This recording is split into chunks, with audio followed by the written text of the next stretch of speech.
Vos beaux yeux rêveurs et amoureux me captivent, me séduisent, m'ensorcellent et me transportent de l'infini délice où se trouvent amassées toutes les voluptés de l'amour.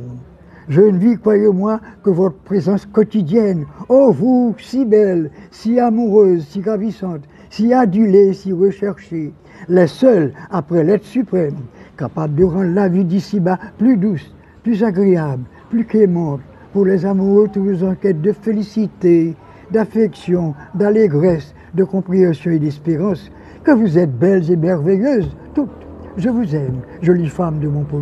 Jérémie, ce 10 septembre 1998, après quelques temps passés aux États-Unis, premier poème, c'est pour Jérémie, l'homme tourné, il m'écrit. Vous connaissez comment il était l'île? Un sacochon.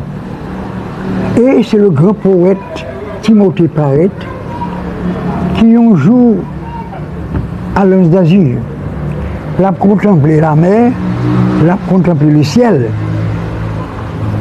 C'est bleu du ciel là reflété dans la mer qui fait le vin bleu. Et puis il dit, ah non mes amis, non ça a trop laide. Et puis il a compris, il y avait les Anses d'Azur. Et je l'ai écrit sous lui, que je dédié à Anthony Brière, Pierre-André Charles, Georges Chassaille, Jean-Claude Sachaille, Isaac Dana, Pierre Miller, Léon Joseph, Paul Larac, Claude Martimo et Rélo Philoté. Comme un nid en dentelle d'écume, c'est l'Anse d'Azur.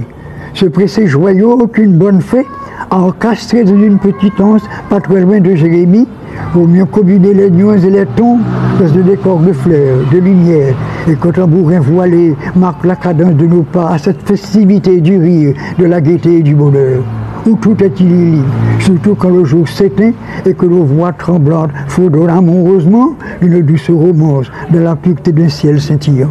Queens Village, New York, ce 12 juillet 1980.